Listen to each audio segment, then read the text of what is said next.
This particular poem, The Tale of Tsar Saltan, is by Alexander Pushkin, who was a Russian author, and he is also regarded as one of the proponents of Russian Romanticism. We'll quickly go through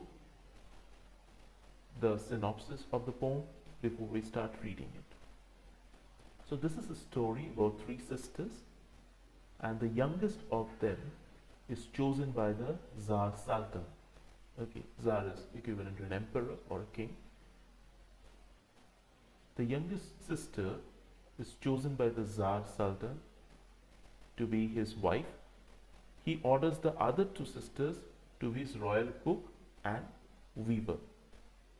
Now the other two sisters, they become jealous of the sister who is chosen as the queen, and as a result they take revenge on her, on the younger sister.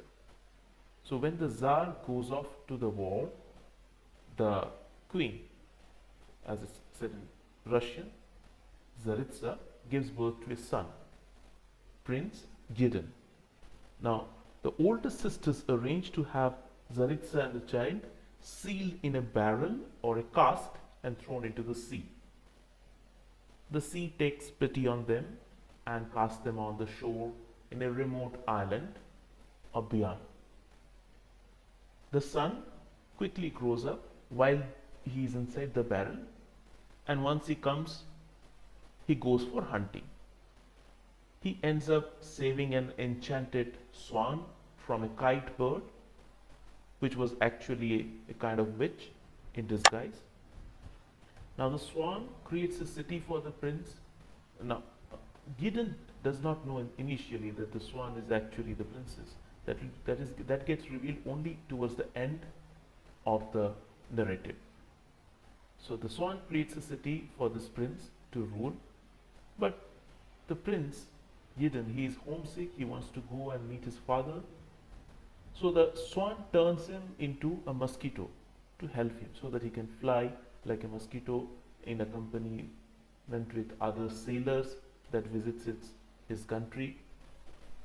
And in disguise of a mosquito, he goes to visit his father's court in his kingdom.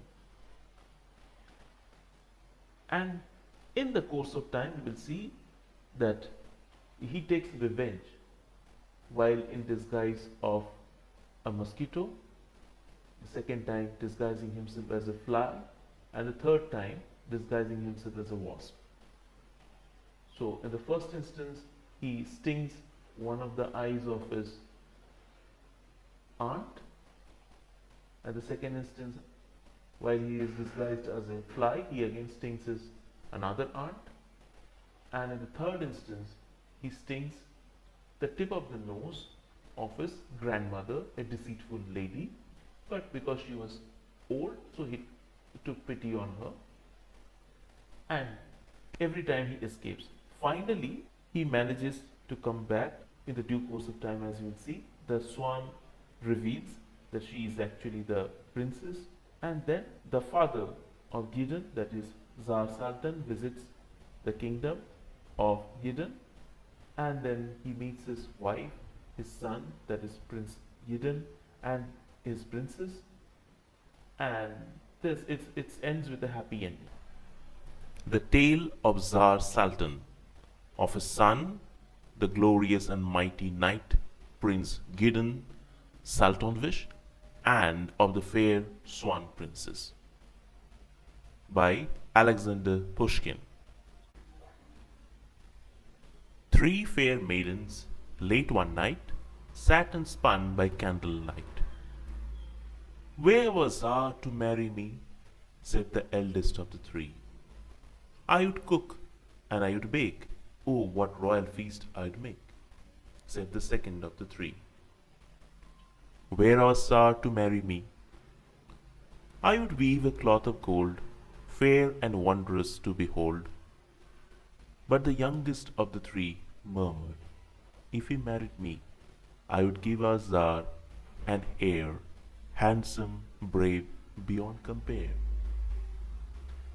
At these words their chamber door gently creaked, and lo, before these three maidens' very eyes stood their Tsar to their surprise.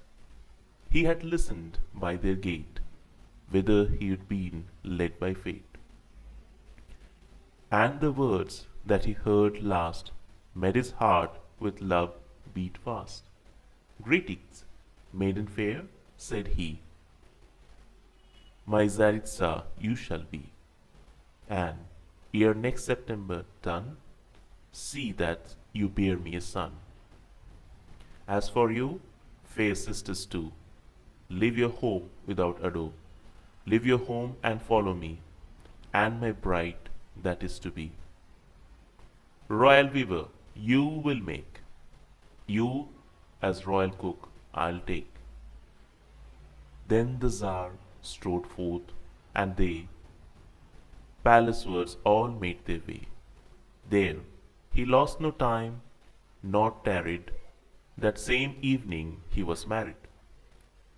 Tsar Saltan and his young bride at the feast sat side by side. Then the guests with solemn air led the newly wedded pair to their ivory couch snow white, where they left them for the night. Bitterly the weaver sighed, and the cook in passion cried, full of jealousy and hate of this sister's happy fate. But by love and duty fired, she conceived ere night expired in her royal husband's arms. These were days of war's alarms. Ere he rode forth for the strife, Tsar Saltan embraced his wife, bidding her to take good care of herself and coming heir. While he battled on the field, forcing countless foes to yield, God gave unto her an heir, lusty, large of limb, and fair. Like a mother eagle, she guarded him most jealously. Send the news of God's glad gift to the Tsar by riders swift.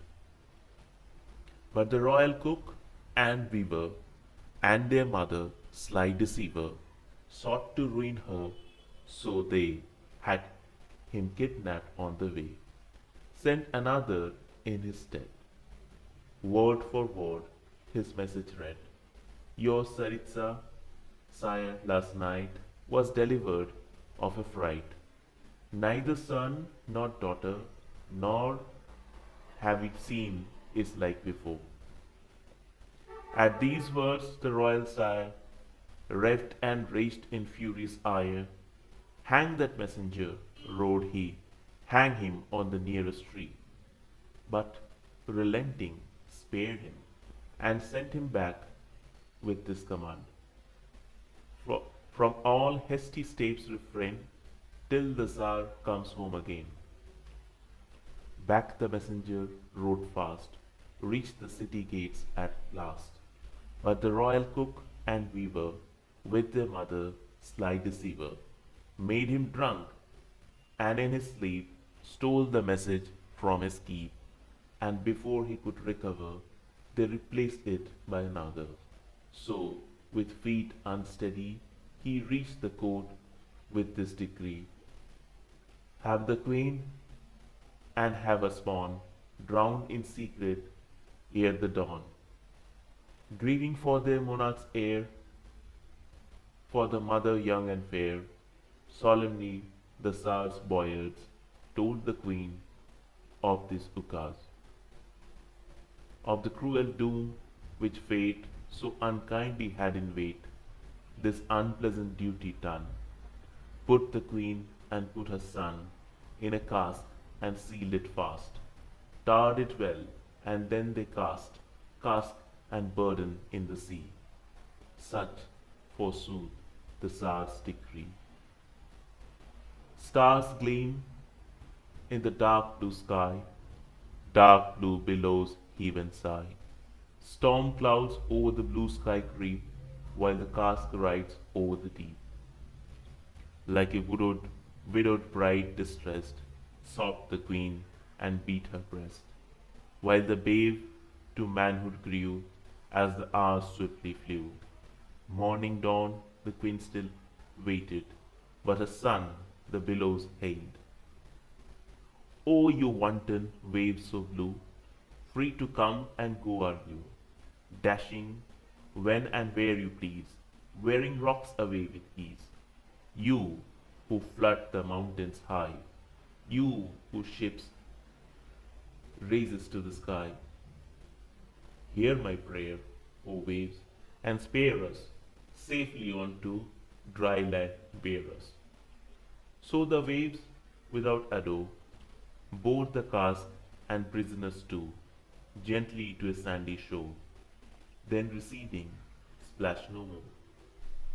Son and mother, safe and sound, feel that they are on solid ground. From their cask, though who will take them, surely God will not forsake them. Murmuring, "I wonder how we could break our prison now." Up the son stood on his toes, stretched himself and said, "Here goes," thrust his head against the lid, burst it out, and forth he slid.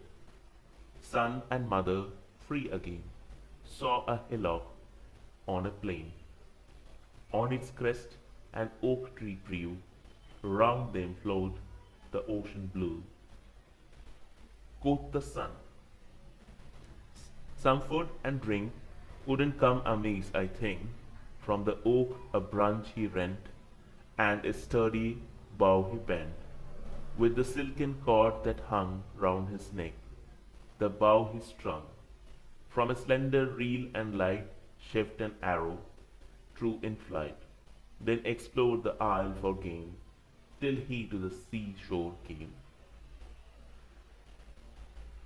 Just as he approached the beach, our young hunter heard a screech of distress at sea, it told. He looked round him, and behold, saw a swan in evil plight, circling over it, a kite. Talons spread and blood-stained beak, poised, prepared her death to wreak. While the helpless bird was splashing, with her wings the waters lashing, but his shaft, with baneful note, struck the kite full in the throat. Bleeding in the sea it fell, screeching like a soul in hell. He, with lowered bow, looked on, as with beak and wings the swan, dealing ruthless blow and blow on the cruel kite, her foe, sped its death till finally, lifeless, it sank in the sea. Then in Russian accent she murmured, plain as plain could be, "O Salvage, champion peerless, my delivered, so fearless, grieve not that because of me your good shaft is in the sea, that you will have to fast 3 morrows, this is but the least of sorrows. Your kind deed I will repay, I will serve you too one day. 'Tis no swan that you set free, but a maiden charm you see. 'Twas a wizard, not a kite, that you slew, O noble knight. I shall never forget your deed, I'll be with you in your need. Now go back and take your rest, all will turn out for the best." Then the swan bird flew from view, while perforce the luckless two, famished, laid them down to sleep, praying God their souls to keep. Driving slumber from his eyes as the sun rose in the skies, our servant, much amazed, at a spacious city gazed, girdled by wide and tall, strong embattled, snow-white wall. Churches golden domed stood there, holy cloisters, mansions fair. "Mother mine, awaken!" cried he. "Oh," she gasped, he said, "I see things have only just begun. my white swan is having done. Citywards their steps they bent, through the city gates they went.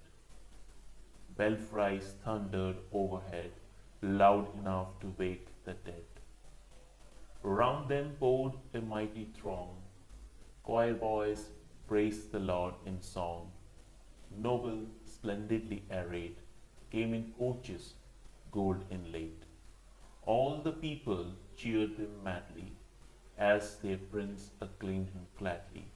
With his mother's blessing, he, acquiescing graciously, that same day began to reign in his newly found domain, sat in state upon the throne, and was crowned as Prince Gvidon. Breezes over the ocean play, speed a bark upon its way, sails all spread, it skims the seas, running swiftly for the breeze. Sailors, merchants, crowd and deck, marvel loud and crane their necks. Wondrous changes meet their view on an island which they knew. There, a golden city grand, newly built and fortress stand. Cannons with a mighty roar bid the merchants put to shore. When the merchants land, Gvidon bids them be his guests and feast them first with meats and wit. Then he says, "Now, masters mine, tell me what you have for sale, whither bound, and whence you hail." Said the merchants, "If you please, we have sailed the 7 seas, costly furs, prints were our wear, silver fox and stable rare. Now our time is overstayed. East, due east, our course is laid. Past and past the island of beyond. Back to gracious Tsar Saltan." "Gentles," murmured Prince Gvidon, "may fair breeze speed you on, and when Tsar Saltan you see, bow down low to him for me." Here the merchants made their bows, and the prince with pensive brows watched their ship put out from shore till it could be seen no more. Suddenly before Gvidon swam the graceful snow-white swan. "Greetings, my fair prince," said she. "Why are you so sad? Tell me. Why are you so dismal? Say, like a gloomy, cloudy day." "Grief is gnawing at my breast," answered Prince Gvidon, distressed. "I have only one desire. I should like to see my sire." "Is that all?" was her reply. "Listen. Would you like to fly, overtake the ships at sea? Why then, a mosquito be." Then she flapped her pinions too, loudly thrashed the waters blue, drenching him from head to toe, ere he could say yes or no, and he hovered. Then and there, a mosquito in the air, buzzed, and flying rapidly, overtook the ship at sea, settled noiselessly, and stole out of sight into a hole. Merrily the breeze is singing, over the waves a ship is winging, past the island of beyond, to the realm of Tsar Saltan. Now his longed for land so dear stands out in the distance clear. Now the ship at the anchor's rest, and the merchant's honored guest palacewards their footsteps make, with our gallant in their wake. There, in regal raiment, set Tsar Saltan in royal state. On his head his jeweled crown, on his face a pensive frown, while the royal cook and weaver and their mother, sly deceiver, sitting on his left and right, stared at him with all their might. Tsar Saltan, with royal grace, gave the merchants each his place. Then he said, "Now, masters mine, sailed you far across the brine. Are things all where you have been? What strange wonders have you seen? Quoth the merchants. If you please, we have sailed the 7 seas. Peace reigns overseas, serene. There we saw the wondrous sea.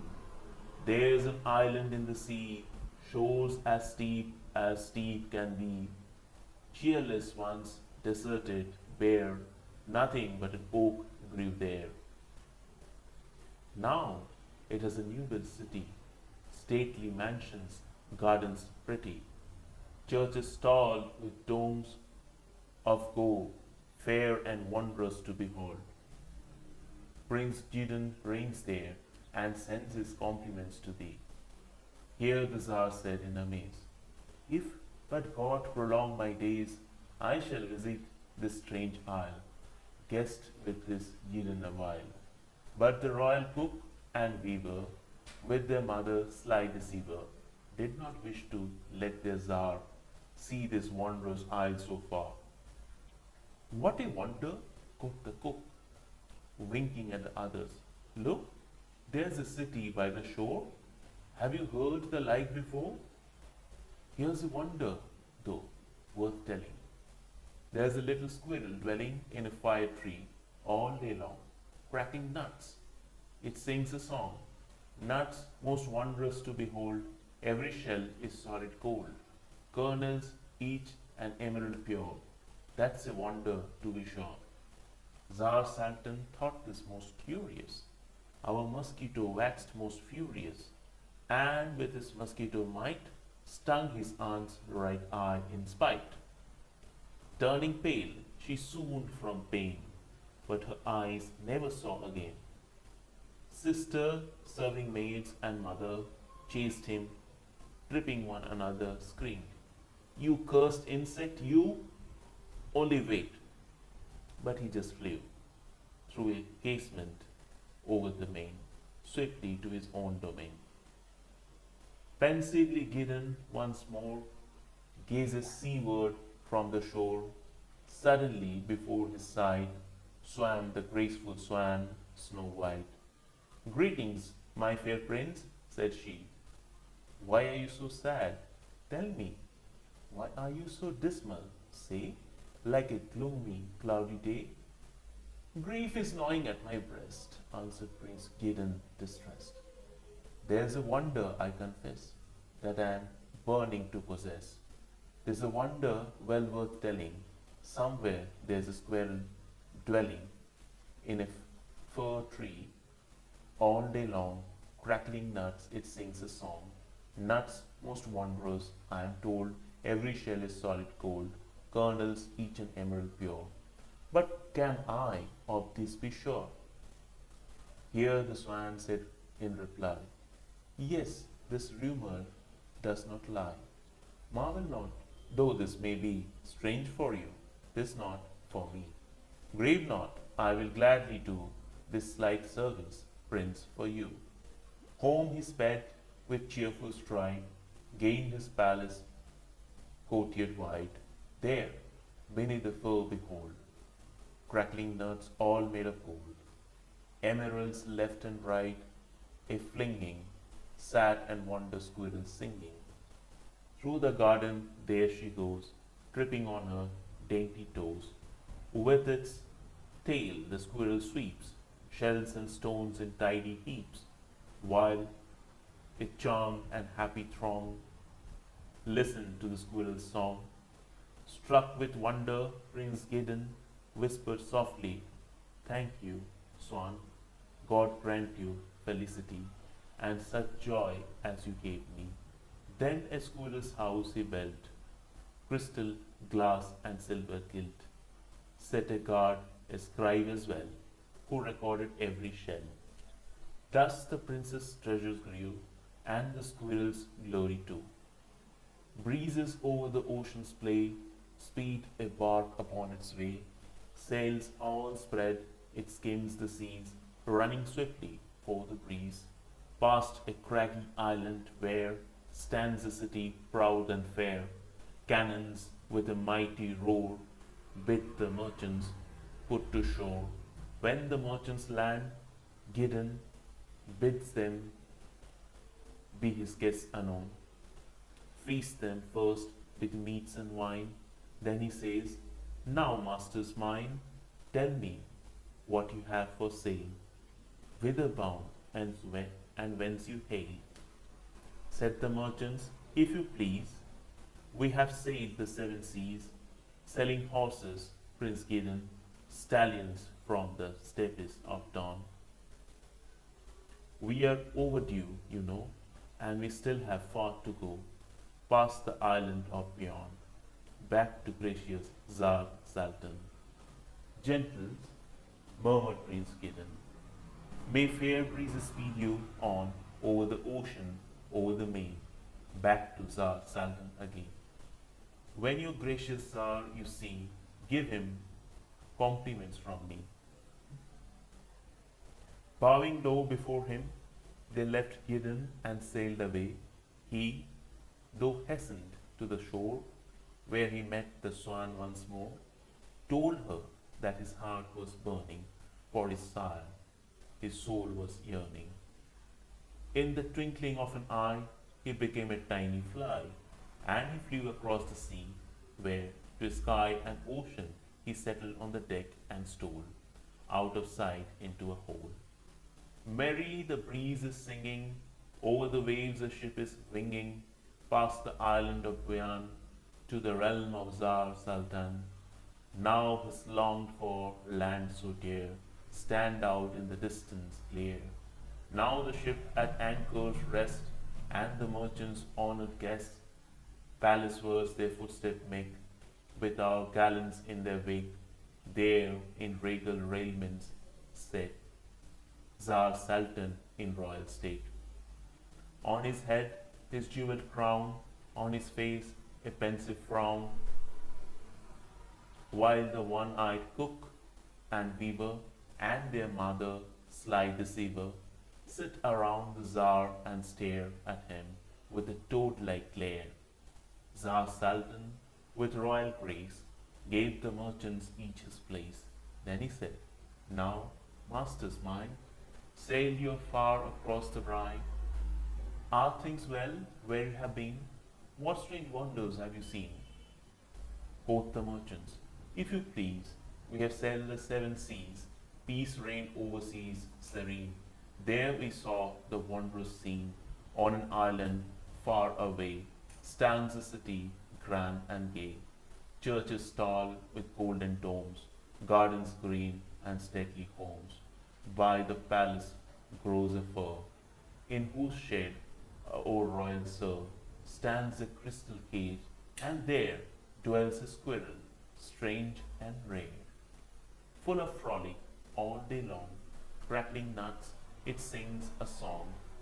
Nuts most wondrous to behold, every shell is solid gold, kernels each an emerald bright. Sentries guard it day and night. It has slaves like any lord, yes, and scribes each nut record. Troops in passing give salute, martial drum and flute. Maidens store these gems away, under lock and key each day. Coins are minted from each shell, coins with which they buy and sell. People live in plenty there, not in huts but mansions fair. Prince Gvidon reigns there, and he sends his compliments to thee. Here the Tsar said in amaze, if but God prolong my days, I shall visit the strange isle, guest with this Gvidon awhile. But the cook and royal weaver, with their mother, sly deceiver, did not wish to let the Tsar see this wondrous isle so far. And the weaver, smiling wryly, thus addressed the Tsar most slyly. Wherein lies this wonder, pray? Squirrels crackling nuts all day, heaping emeralds, we are told, left and right, a throwing gold. Nothing strange in this see I, be this true, or but a lie. I know of a better wonder. Lo, the ocean swells in thunder, surges with a mighty roar, overflows a barren shore, leaving wonderful to see 30 stalwart knights and 3, all in mail a gleaming bright, marching proudly left and right, each one brave beyond compare, tall of stature, young and fair, all alike beyond belief, led by Cherno, their chief. That's a wonder now for you, marvelously strange, but true. Wisely, though the gates were moved, they with her did not dispute, but the Tsar waxed very curious, and Gvidon was very furious, fiercely buzzed and settled right on his aunt's left eye in spite. Turning pale, she gave a cry. She was blinded in her eye. Screams of anger filled the air. Catch it! Kill that insect there! Oh, you nasty insect, you! But Gvidon just calmly flew through the casement over the main, swiftly to his own domain. By the blue sea he is pacing, on the blue sea he is gazing, and once more before his sight swam the graceful swan, Snow White. Greetings, my fair prince, said she. Why are you so sad? Tell me. Why are you so dismal? Say, like a gloomy, cloudy day? Grief is gnawing at my breast, answered the prince, Gvidon distressed. There's a wonder, I confess, that I am longing to possess. Tell me then, what is this wonder? Somewhere swells the sea in thunder, breakers surge and with a roar, sweeping over the barren shore, leave behind for all to see 30 stalwart knights and 3, all in mail a gleaming bright, marching proudly left and right, each one brave beyond compare, tall of stature, young and fair, all alike beyond belief, led by Cherno, their chief. In reply, the Snow White Swan murmured, Is this all, Gvidon? Wonder not, though this may be strange for you, 'tis not for me. All these sea knights, prince, are none, but my brothers, every one. Do not grieve, go home and wait, meet my brothers at your gate. He obeyed her cheerfully, climbed his tower and scanned the seas. Lo, the waters with a roar seethed and swept the barren shore, leaving, wonderful to see, 30 stalwart knights and 3, all in main a gleaming bright, marching proudly left and right, 2 by 2, and Cherno, hoary-headed, went before, leading them in martial state, right up to the city gate. Prince Gvidon, with flying feet, ran in haste his guests to greet. Crowds pressed round in unbelief. Prince, proclaimed the hoary chief, it is by the swan's request, and at her express behest, we have come from out of the sea. Your fair city's guards to be. Henceforth, from the ocean blue, we will always come to you every day on guard to stand. By your lofty walls so grand. Now, however, we must go. We are not used to land, you know. We all return, I promise, and they disappeared from view. Breezes o'er this ocean play, speed a bark upon its way, sails all spread, it skims the sea, running swiftly for the breeze, past a craggy island where stands a city proud and fair. Cannons with a mighty roar bid the merchants put to shore. When the merchants land, Gvidon bids them he be his guests anon. Feast them first with meat and wine. Then he says, Now, masters mine, tell me what you have for sale, whither bound, and whence you hail. Said the merchants, If you please, we have sailed the 7 seas, swords of damask steel we have sold, virgin silver too, and gold. Now we are overdue, you know, and we still have far to go, past the island beyond, back to precious Tsar Saltan. Gentles, murmured Prince Gvidon. May fair breezes speed you on, over the ocean, over the main, back to Tsar Saltan again. Yes, and when you Tsar you see, give him compliments from me. Bowing low before him, they left the prince and sailed away. He, though hastened to the shore, where he met the swan once more, told her that his heart was burned for his sire. His soul was yearning, so she drenched him head to toe. In a trice he shrank, and lo, ere or he could even gasp, he had turned into a wasp. Then he passed and rapidly overtook the ship at sea, gently settled aft and stole out of sight into a hold. Merrily the breeze is singing, over the waves the ship is winging, past the island of Gvidone to the realm of Tsar Saltan. Now his longed for land so dear stands out in the distance clear. Now the ship at anchor rests, and the merchants honored guests palacewards their footsteps make, with a gallant in their wake. There in regal raiment sate Tsar Saltan in royal state.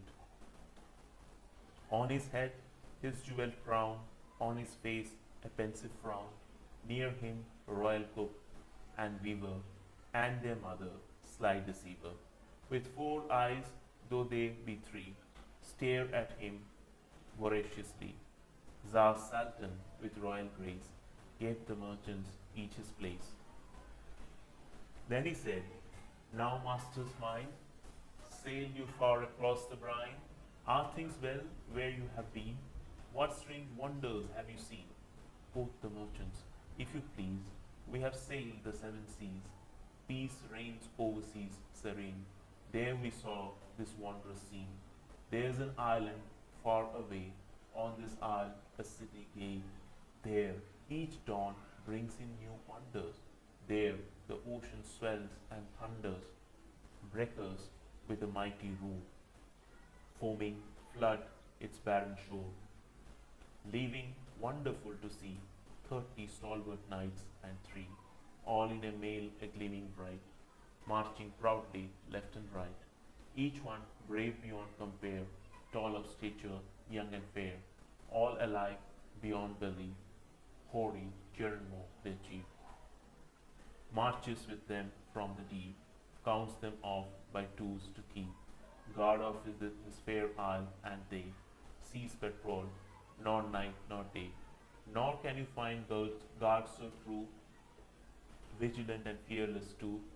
Prince Gvidon reigns there, and he sends his compliments to thee. Here the Tsar said in amaze, if but God prolong my days, I shall visit this strange isle, guest with this Gvidon a while.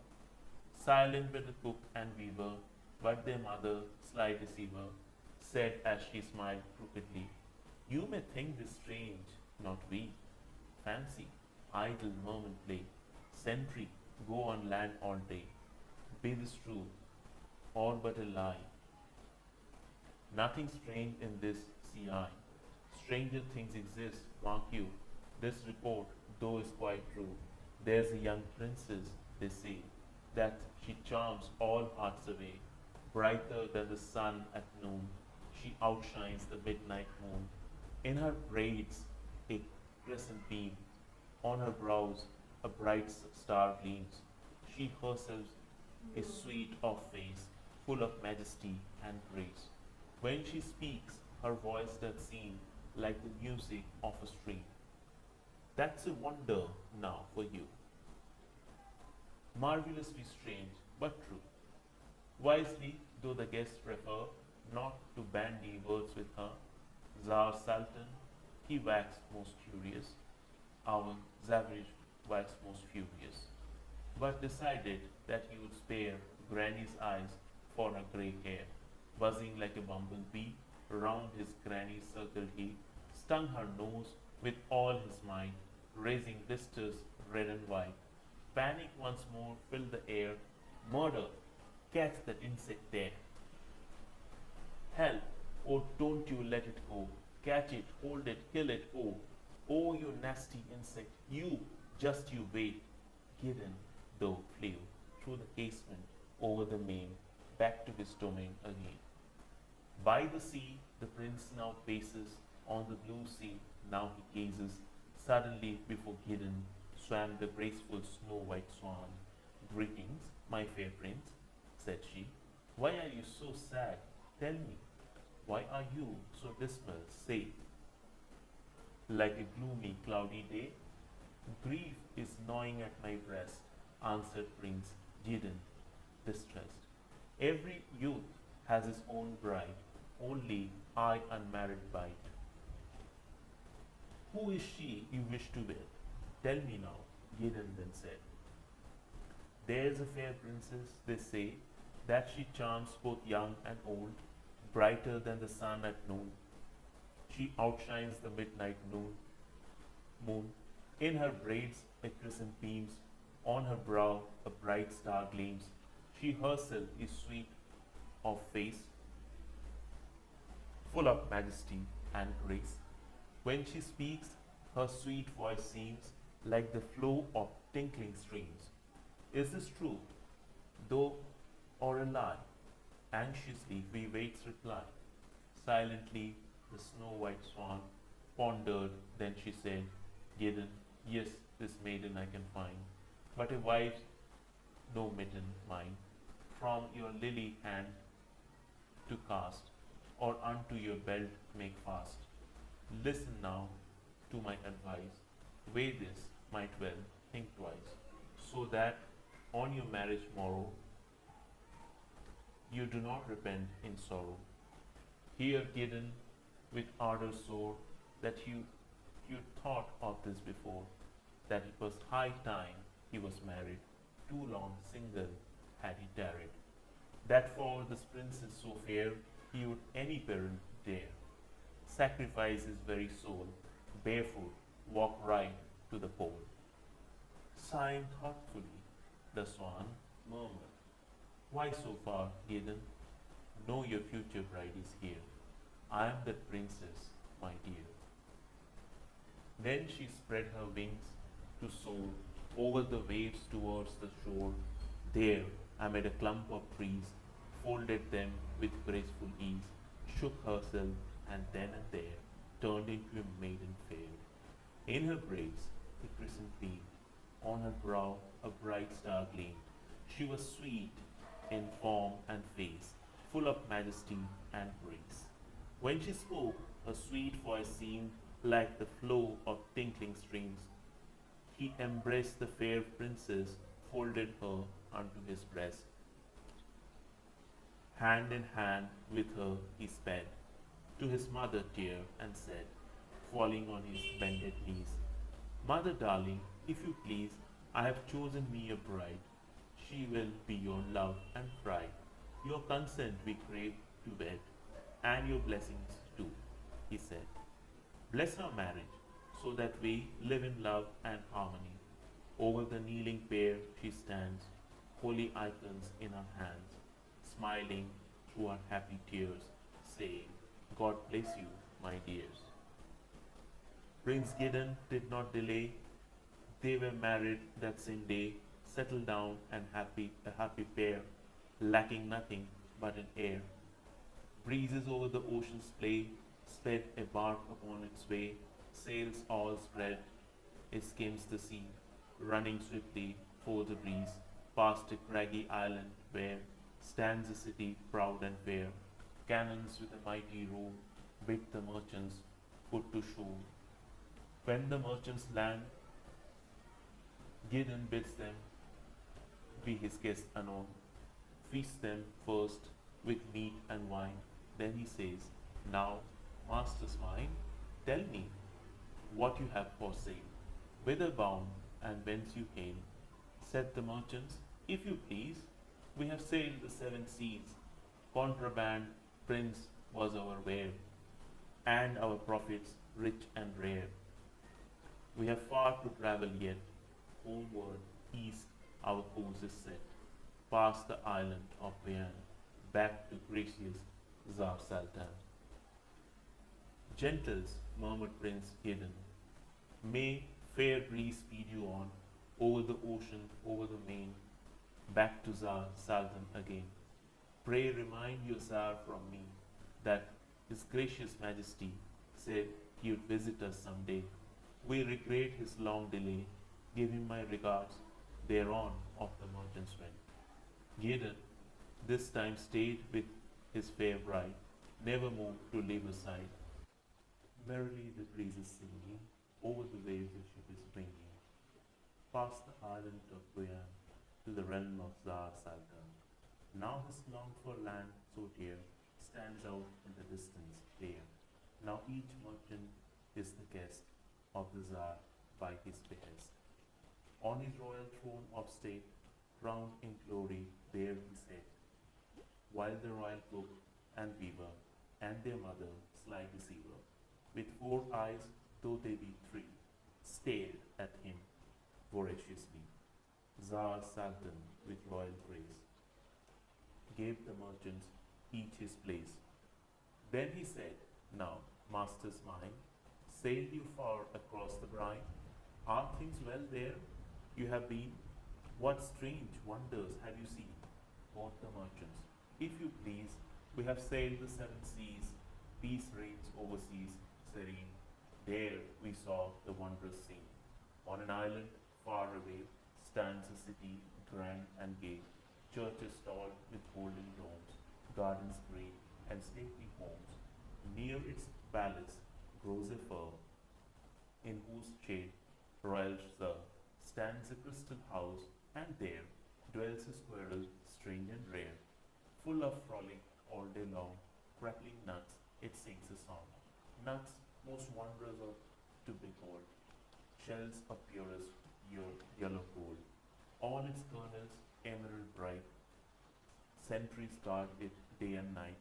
There we saw another wonder, every morn the breakers thunder, and the waves with mighty roar overflows the barren shore. Leaving wonderful to see 30 stalwarts, knights and free, each one brave beyond compare, tall of stature, young and fair, all in mail a gleaming bright, marching proudly left and right, all alike beyond belief, led by Chernomor their chief. Nor will you find gods so true, vigilant and fearless too. Prince Gvidon reigns there in glory, he is praised in song and story.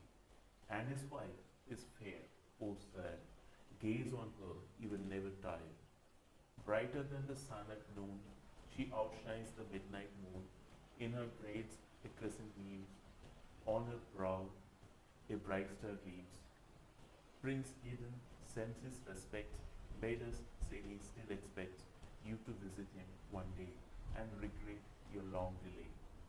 All impatient, Tsar Saltan gave command his fleet to man, but the royal cook and weaver and their mother, sly deceiver, did their best to keep their Tsar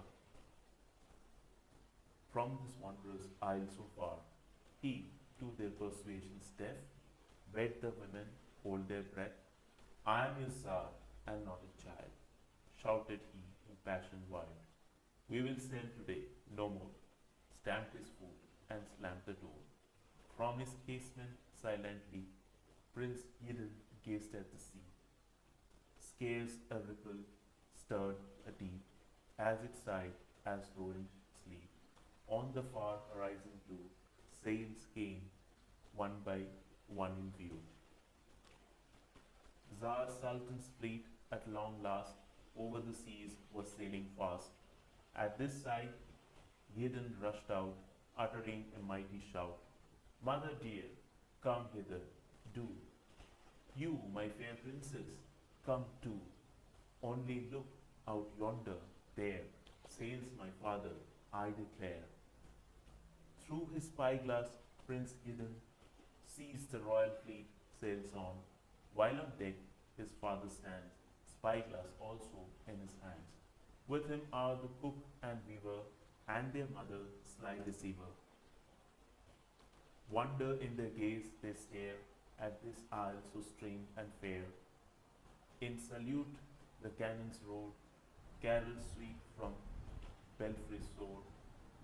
To the shore Gvidon then ran, there to welcome Tsar Saltan, and the royal cook and weaver, and their mother, sly deceiver.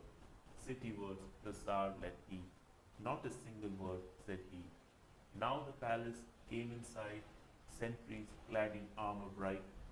Tsar Saltan looked on to see 30 stalwart knights and three, each one brave beyond compare, tall in stature, young and fair, all alike beyond belief, led by Jeromo, their chief. Then he reached the courtyard wide, where a lofty fir he spied. In its shadow, lo, behold, crackling nuts of solid gold, sat a little squirrel singing, emeralds into sackless flinging. Golden nutshells lay around on the spacious courtyard ground. Further on, the guests now pressed, mid the wonderful princess. In her braids a crescent beams, on her brow a bright star gleams. She is sweet of form and face, full of majesty and grace. Tsar Saltan's own wife beside her, he gazed on and recognized her, and his heart began to beat. Am I dreaming in my sleep? Gasped the Tsar in stark surprise. Tears are streaming from his eyes. He embraced his wife in pride, kissed his son's fair bride. Then they all sat down to feast, where their laughter never ceased, while the cook and royal weaver and their mother, sly deceiver, fled and hid beneath the stairs, but were dragged out by their hairs. Weeping, each her crimes confessed, begged forgiveness, beat her breast. So the Tsar, in his great glee, sent them home across the sea. Late at night, with tipsy head, Tsar Saltan was put to bed. I drank beer and meat there, yet only got my whiskers wet.